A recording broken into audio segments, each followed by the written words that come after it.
Oh man, happy Monday. This Monday is actually, kind of a gut check, nut cruncher. What an opening line, right? I'm experiencing a severe migraine. Did not sleep well last night at all. I don't know why, but whenever the market pretty much dumps, it's like a it's like a demon in my sleep for some reason. I just really don't know. I had a terrible night's sleep last night. Going to sleep very well tonight, though. Looking forward to it. Already a cup and a half of coffee deep, though. It is 10:13 a.m. Eastern Standard Time, and the markets are not doing so well. All right, so a couple things going on right now. We're going to be talking in this video pretty much about Monday sell-off. If you've seen the last couple videos of mine, then you're pretty much been following that we really had a record-breaking Black Friday pre-Cyber Monday AI spending, consumer spending. Yeah, it's just record-breaking year over year. So we're going to be talking about that. We're going to be talking about Bitcoin. Going to be talking about the public account challenge that I'm doing here. If you find value in this content, definitely smash the like button. Please subscribe for future content as well. But let's go ahead and first dive into the issue of Bitcoin. So, Bitcoin started to sell off last night before the overnight market opened around 8 p.m. Eastern Standard Time, and I was watching it. And I said to myself, "Ooh boy, this is some bad JoJo here, some bad like pretty much a bad omen." Because Thursday we were green, Friday sure red candle, but we held.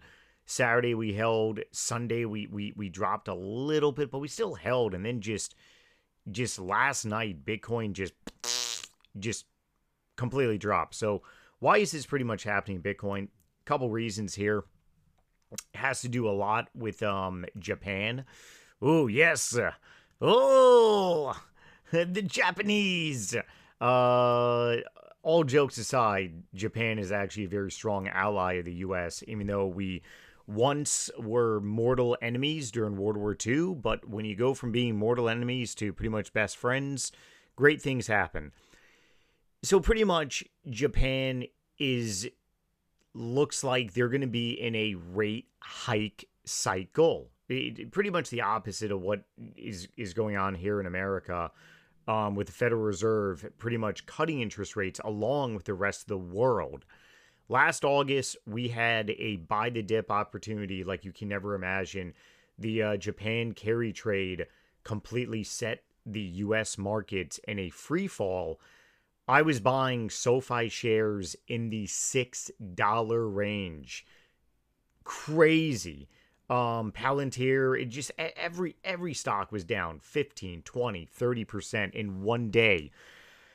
The Jerome Powell actually issued a statement saying, "Hey, there's no reason for us to do emergency rate cuts because this is really not it's a buy the fear." And that's pretty much what is happening right now on Cyber Monday, also the 1st of December as well. It's just fear.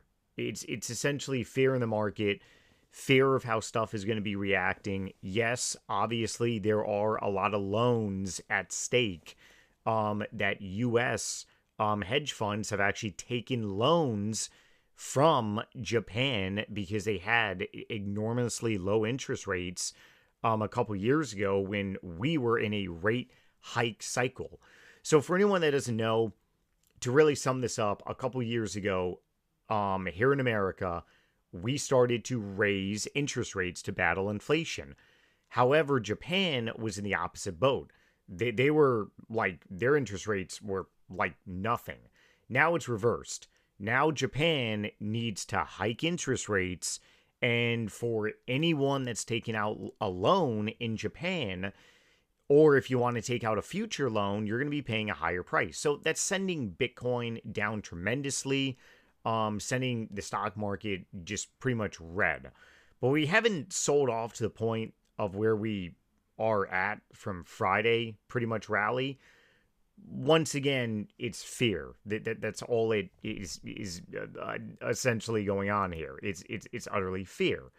Um, so Bitcoin is experiencing some hardship problems right now.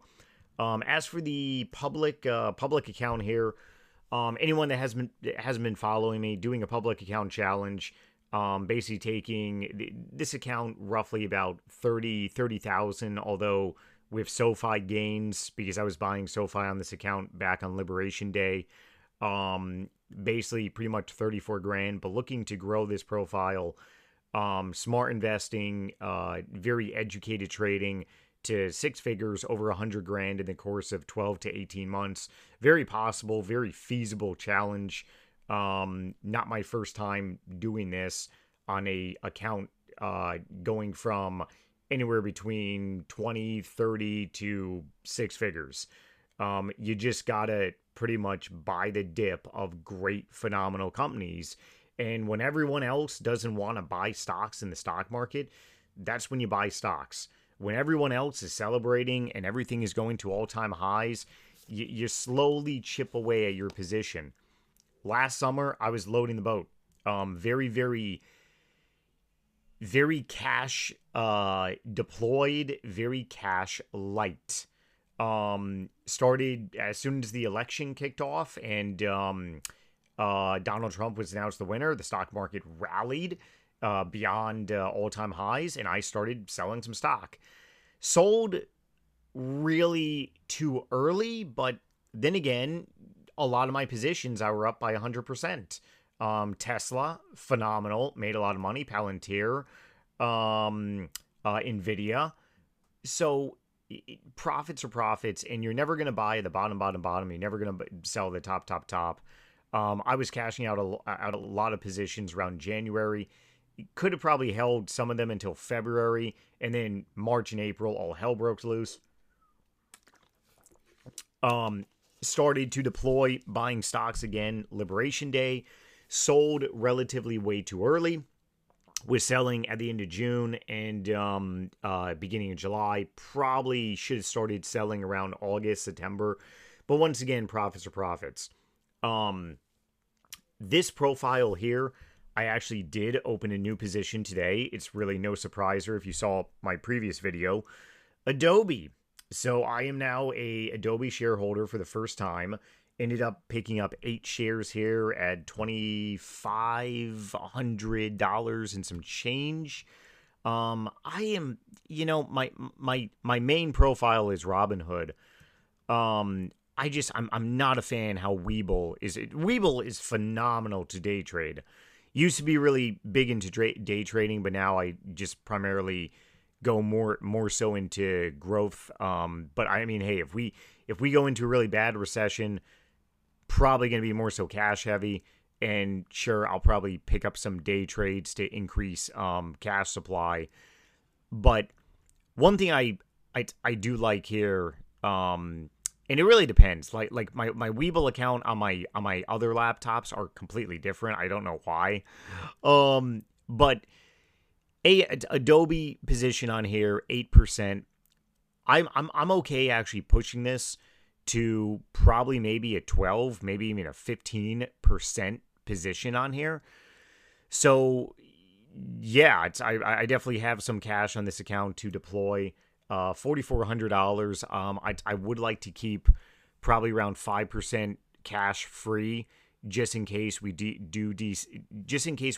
see some type of dip early in the year. Because if we do get the Federal Reserve rate cut, which it's looking more and more like we will, December 10th, if SoFi gets into the S&P 500, oh boy, I talked about that yesterday. But if SoFi gets into the S&P, we get a rate cut, sure, we could have a gigantic Santa Claus rally. This profile could probably honestly push close to maybe 45K, maybe even close to 50K. But next year, sometime, if the economy starts to dip, this profile is definitely going to hit some casualties. But all these positions are pretty much set up on phenomenal companies that are just executing. The management team is phenomenal. SoFi's management team, I trust fully. I got over 1,600 shares in my private account. Very big position. AMD, Palantir, I've been in and out of the stock now tremendously. Always have made money. Trust the management team. Robinhood, first time share owner. Pretty humorous because last year when I was buying SoFi, I was actually looking at Robinhood too. If I had chosen Robinhood, I would be up more because Robinhood in the course of like a year and a half has ran by like 500%. SoFi, I'm up by nearly 300% on my Robinhood within my private account. AMD, Lisa Su is going to take this company to new levels like we have never seen before. Very comfortable. If AMD gets below 200, going to pick up more shares indefinitely. So sure, if we experience a big tech sell-off early in 2026, I'll be a buyer of AMD. Meta, it's oversold. Like it's stupid that this stock is down in this level. The stock deserves to be at 800 plus. We got midterms coming up next year. The amount of money that's going to be pumped into Facebook advertisements is going to be sickening. So this stock by the end of next year, probably going to be $8, $9, $1,000. Very confident. Honest is the only gamble in this account. And the reason I bought Honest is because the management team is doing a transformation within their balance sheet. They're getting rid of bad products and they're just redoing stuff. Investors, they hate that so much. But it's such a buy the dip opportunity on a stock. So I really believe the only risk on asset in this profile is Honest. So therefore, I'm set up very well. AI spending on Black Friday and year over year on Cyber Monday is 805%. Record breaking. I talked about this yesterday. Adobe is very oversold in my opinion. So they got earnings coming up December 11th, Adobe. I'm going to be covering those earnings. If the stock dips, I'll add more shares. If the stock starts to... So my biggest thing with Adobe is that I see a buy the dip opportunity because it's very oversold in my opinion because the stock has collapsed with the fear around AI. Once again, the fear around AI. Ooh, fearful. Palantir sold off because the fear that it's too overpriced. They just released growth rates of 68%. Are they too overpriced? Or maybe it's a company that we've just never seen before. People argued about NVIDIA. Years ago. There's no way. This company just doesn't exist. That's, oh boy, burpees. Burpee Monday. Just because no one has seen a company and their growth rates before doesn't mean something new cannot emerge. We're in a new period. I was looking at Google to buy Google several months ago. Google is up by 100% in like the last year. Actually, I believe it's like the last 6 months here.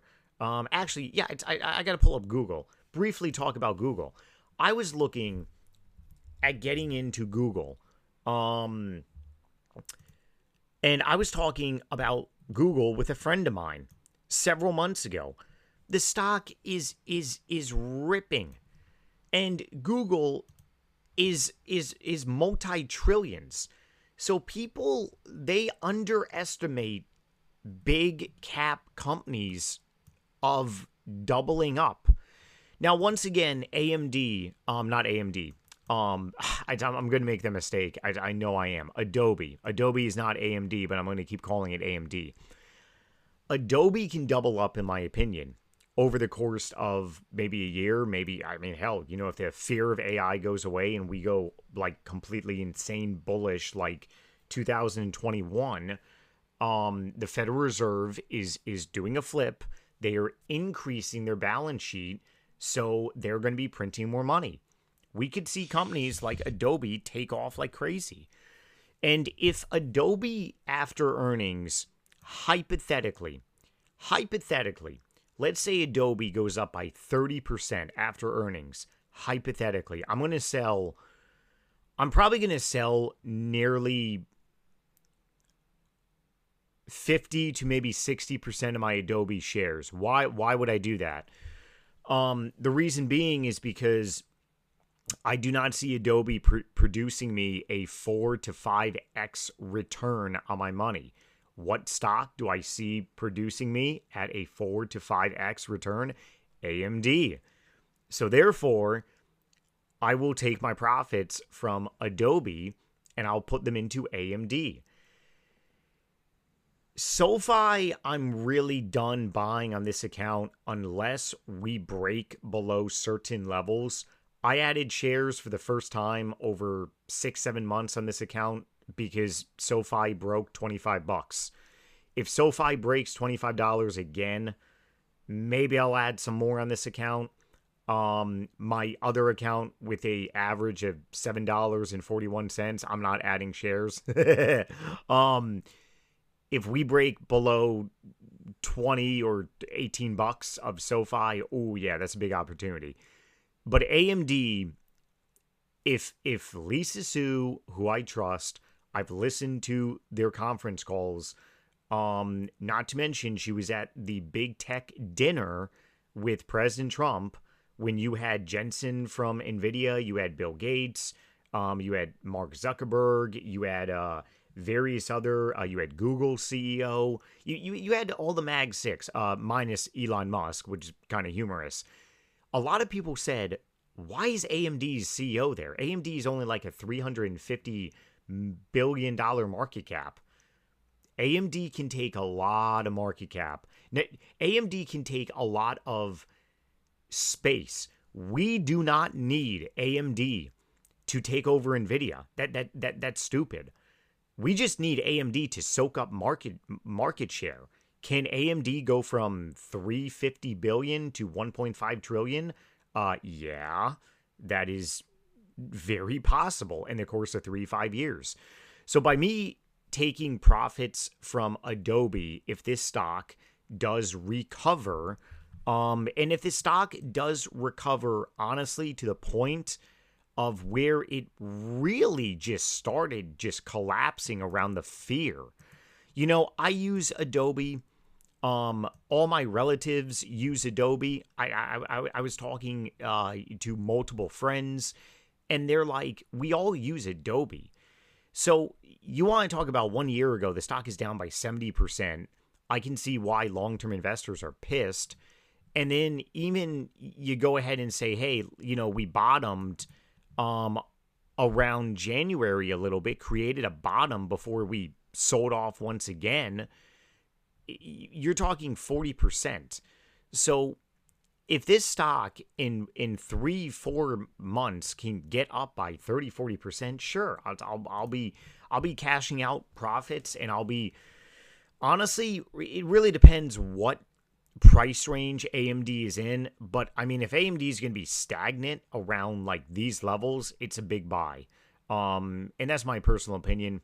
I'm not a financial advisor. You do your own research here. But for today, we're seeing the VIX, the volatility index, definitely spiking up. So it's honestly, I mean, hey, if I deployed, I ended up buying about $30,000 worth of stock in the last couple weeks. If you have not started to buy the fear, do your due diligence, look into stuff, because this market is still in a buy the dip opportunity. Sure, the major indexes have somewhat like really recovered now, but there are so many individual stocks that are just beaten down, which is really a great buying opportunity here. So that's really my whole spiel on this Monday, Cyber Monday. I already did all my shopping the last couple days. Another thing that's really affecting the market too is that the stock market wants bad data. We got phenomenal data over this weekend. Record-breaking AI spending, record-breaking sales, record-breaking everything. Stock market can say that, hey, the U.S. economy is still spending, consumers are still spending money, therefore, why do we need rate cuts? Well, we do need a lot of rate cuts, and we could very well face a recession. Do you zoom out? Whether you're to the left, to the right, maybe in the middle, kind of like me, Republican, Democrat is what I'm talking about. We have a Republican president. Do you really believe that this president is going to let the stock market collapse with midterms coming up? If we go through maybe a big dip, this guy is going to be doing whatever he can to make the stock market go up. So January, February, March, maybe the stock market sells off and Democrats are already campaigning. You're going to see all hell break loose with this administration to push the stock market up. Keep that in the back of your mind. You buy the fear is pretty much what I'm getting at. Great, phenomenal companies, you just buy the dip, and depending your trading strategy plan, you sell the dip. What am I saying? Sorry, a little tired. You buy the dip, you sell the rip. But if you're going to be a long-term investor, then you're just adding great shares to a great company. Okay, so that wraps it up for this video. Like I said, if you found value in this, please subscribe, like this video, and I'll catch you all on the next one. Take it easy, be safe, everyone, and happy trading, and later.